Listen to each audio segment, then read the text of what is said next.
ir pienācis brīdis, ka ne tik vien ir jāuzlabo, bet kad arī ir uzlabojumi, kur ir jāatinstalē vai jāpārtais atpakaļ uz oriģinālo konstrukciju, kā šajā gadījumā. Gāzes amortizators kapota noturēšanai ir ļoti ērts uzlabojums, bet arī ļoti bīstams. Man ir bijušas 2 reizes līdz šim, kad vēja brāzma uzpūš un kapots aizcērtās cieta.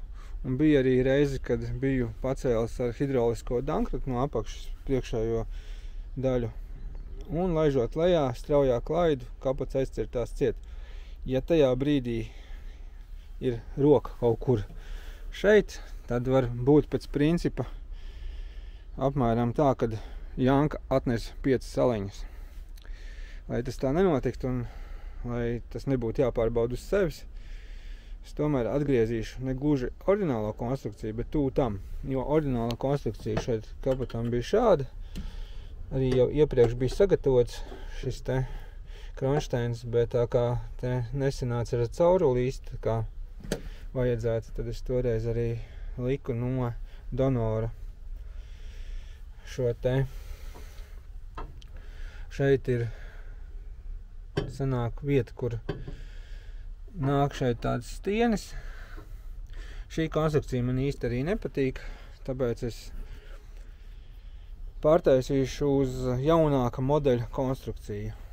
Tas ir apmēram tā kā baltajai ņivai ir šāds te kronšteins, šāda sliede, un šeit ir kronšteins ar šādu te. Un strādā ļoti vienkārši. Un galvenais, ka droši. Lai varētu pārtaisīt uz šādu konstrukciju, man ir donora kapots. Kronšteins šeit ir nedaudz bojāts. Šī sliede kronšteins, kas viņš tur skaitās. Bet tas ir viegli labojams. Galvenais viņu ir atlaksēt nost, jo viņš šeit ir piemetināts. Un ļoti labi, kad ir kur pamērīt gan pie baltās ņivas, gan šeit uz donora kapota, lai varētu viņu pielikt tajā vietā, tur, kur viņam ir jābūt arī sarkanai ņivai. Var jau iztikt arī bez izmēra noņemšanas, jo to var faktiski pielikt un pārbaudīt, kur viņam ir jābūt, bet droši paliek droši arī izmēri ir, un tad varēs arī pēc izmēriem un pēc fakta konstatēt, kur viņam ir jābūt. Šeit ir speciāls kronšteins, šis man ir paštaisīts, bet ir speciāls ar šo te daļu, kur viņš liekās šis te mazais stienīts iekšā. Tāds man pagaidām vēl nav, bet to es, ja viss sanāks kā plānots, rīt nopirkšu. Šodien es tikai sagatavošu detaļas, nofleksēšu kronšteinu un salabošu, kā arī nokrāsošu. Un tad jau tā, ka man būs pārējais šis te kronšteinu kopums, jo viņi tur ir 2, gan arī pats, kur stiprinās šis te stienas, gan arī tas, kur bačuks liekās. Tad arī pēc tam varēs visu to pielikt. Ir pagājuši 2 nedēļas un kronšteins ir uz vietas. Kāpēc 2 nedēļas? Tāpēc, ka pārdevējs sajauc kronšteinus. Es gan viņam sūtīju bildi, apvilktu tieši konkrēto detaļu, bet viņš bija padomājis, ka man vajag tikai šito. Tāpēc arī nācās gaidīt nākamo pasūtījumu un 2 nedēļas. Bet, katrā ziņā detaļa ir. Un arī ne tās sliktākās kvalitātes. Es jau te tā pie sevis smejos, ka ja rūs ir tik maz, tad jau nemaz tik sliktas kvalitātes metāls nav. Jo, ja būtu sliktas kvalitātes metāls, tad kamēr nonāktu līdz Latvijiem, vēl līdz veikalam jau būtu riktīgi norūsējis viss. Ņemot vērā, ka visdrīzāk tas arī nav svaigs štancējums, tas viss nav svaigi, droši vien, jo noliktavās ir mētājies kādu laiku arī vēl, tad nav nemaz tik slikti. Tagad nostrūkošu, nogruntēšu, nokrāsošu un tad jau varēs turpināt darbu. Nostrūkoju. Tagad nogruntēšu un nokrāsošu. Ieteikums par strūkošanu. Pēc strūkošanas detaļu nekad nedrīkst ņemt ar plikām rokām, jo paliek no pirkstiem tauku un droši vien kaut kādas ūdens pēdas vēl. Un ja uzreiz nekrāso, kaut arī jau uzreiz krāso, tik un tā paspēs kaut kādas rūsas pēdas jau būt mikroporās, kuras redzēt nevar metāla struktūrā.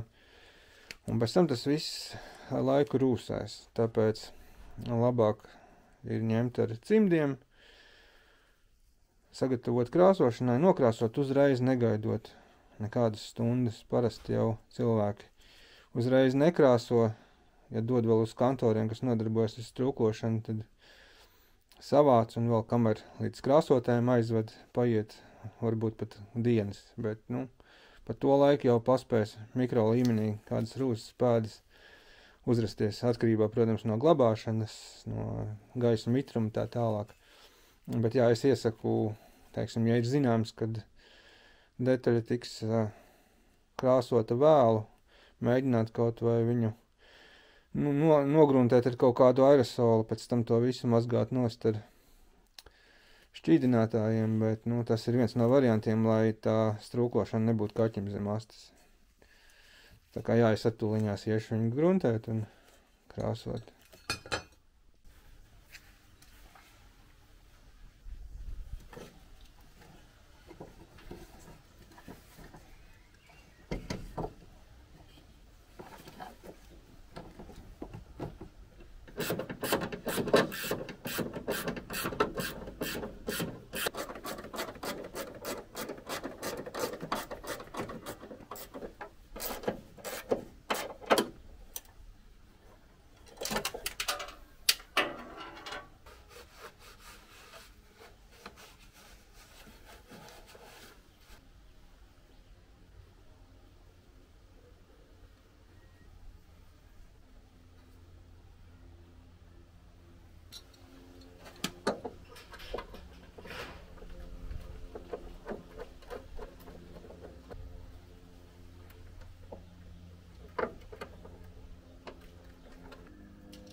Vēl viens nepieciešams uzlabojums ir jaudīgāka ģeneratoru uzstādīšana. Tā kā šobrīd ņivai ir uzstādīts 40 amperu ģenerators, kurš paredzēts karburātoru motoram, kurš baro tikai aizdedzes sistēmu, komutātoru indukcijas spoli un EPPH sistēmas elektromagnētisko vārstu, ja viņš ir pieslēgts. Parasti cilvēki ņem ārā adatu un tad arī, var teikt, viņu klāt nepieslēdz pie patērētājiem. Bet iešpēces ņivas gadījumā ir jābaro benzīna sūknis, sprauslas, motoru vadības bloks un arī pārējie izdevēji. Tā kā salasās kopā diezgan, un 40 amperu karburātoru ģenerators var netikt galā ar slodzi ilgtermiņā. Pagaidām gan nekādas problēmas nav bijušas, bet tas ir tikai laika jautājums. Tāpēc esmu savācis mājiņas komplektu ar 80 amperu ģeneratoru, paredzēts 14 ņivai ar iešpreces motoru.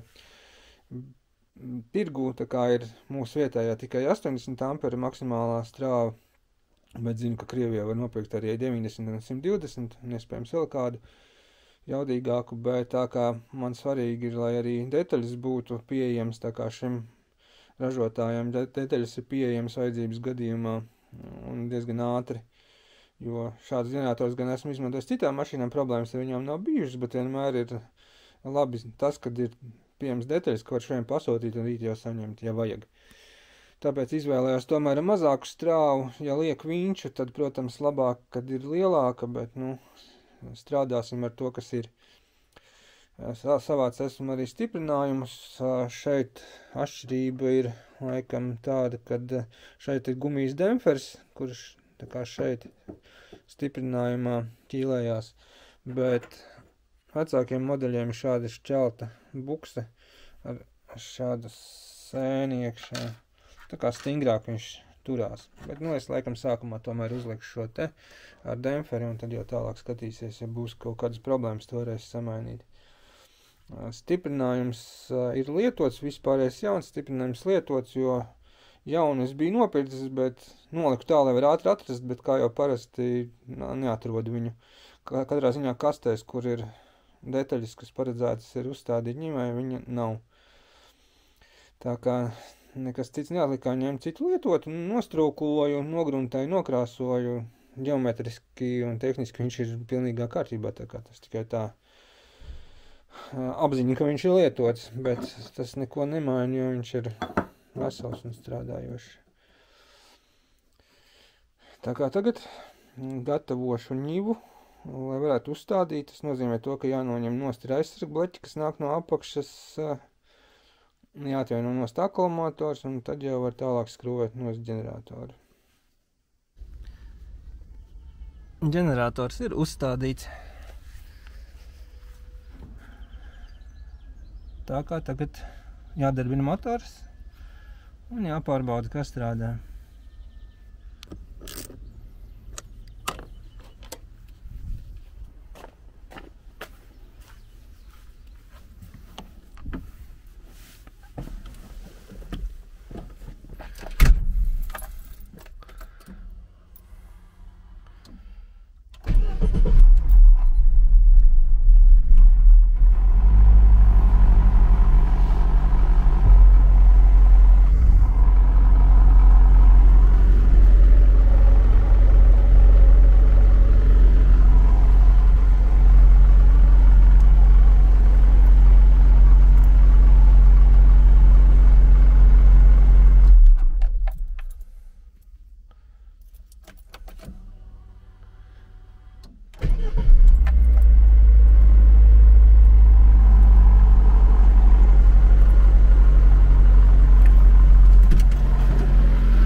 Savācu vienrindas ķēdes komplektu. Bija jau pašā sākumā plānots uzstādīt vienrindas ķēdi, bet tā kā tajā brīdī, kad liku kopā motoru, nebija iespējams nopirkt vienrindas ķēdes regulējumu zvaigzni, tad uzstādīja divrindas ķēdi, kā jau klasikas motoriem, ar šādu te regulējumu zvaigzni. Un tāpēc arī šobrīd ņivai nav sadalas vārpstas devējs, jo sadalas vārpstas devējam vienrindas ķēdes zvaigznē šeit ir tāds sektoriņš, bet uz šīs te zvaigznes viņu uzstādīt nekādīgi nevar. Esmu gan kaut kur internetā redzējis divrindas ķēdes šīs te zvaigznes ar sektoriņu, bet mums vietējā tirgū tāda pieejama nav, un arī viņu pasūtīt no Krievijas ir neiespējami, jo tomēr tas tāds īpašs elements, īpaša detaļa, un arī tur viņa nav katrā veikalā. Iespējams, ka tas, ko es redzēju, arī bija individuāli izgatavots. Tāpēc es uzstādīju divrindas šo te, bet motors darbojās nekorekti. Es vācu informāciju par to, vai motors ir spējīgs strādāt bez sadalas vārpstas devēja.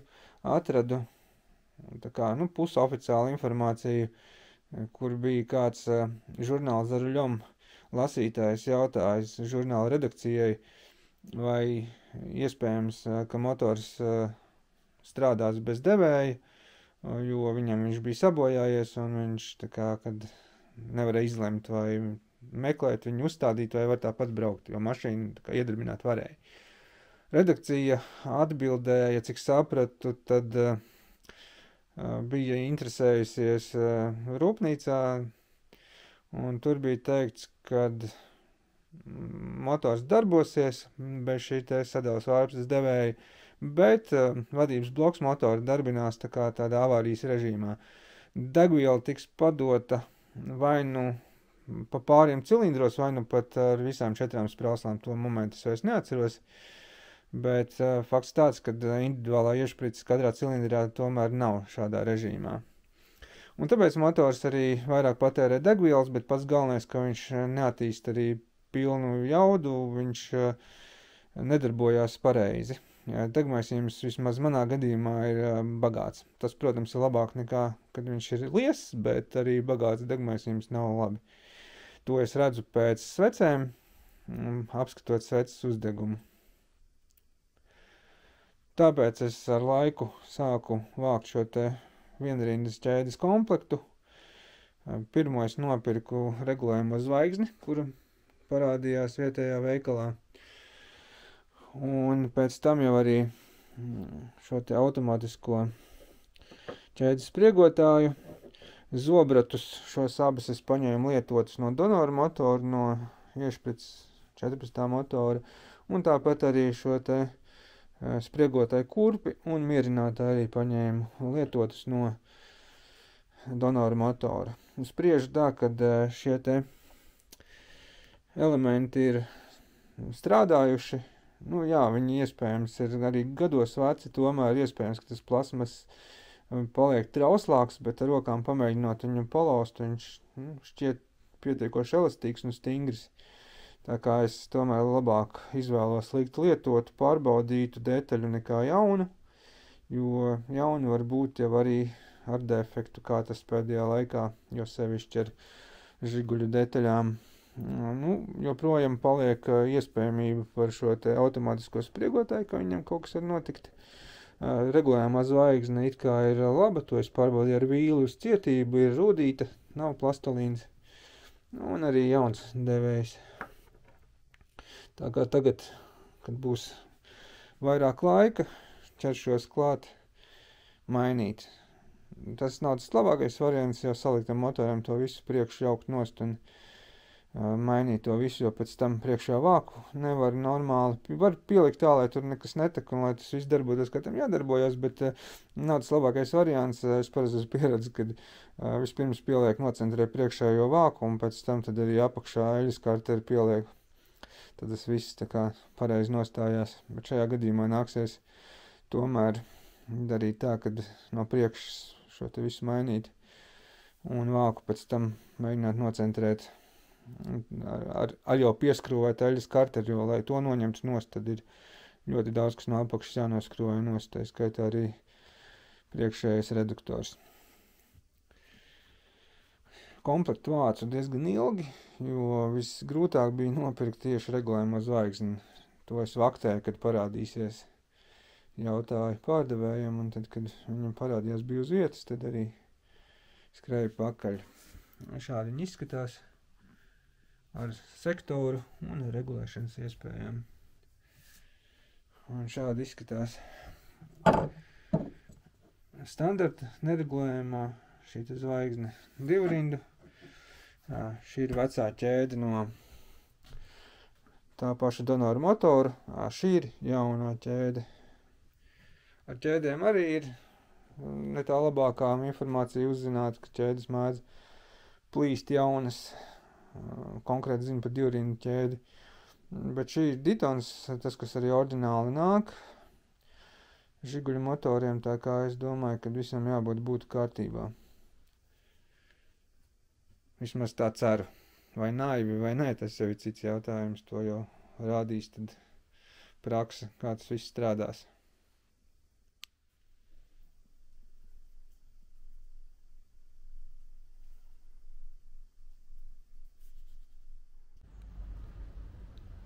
Gatavojos ķēdes maiņai, noņēmu kaputu, lai vieglāk tiktu klāt.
Divrindas ķēdes komplekts noderēs, var teikt, pat salīdzinoši tuvākajā laikā.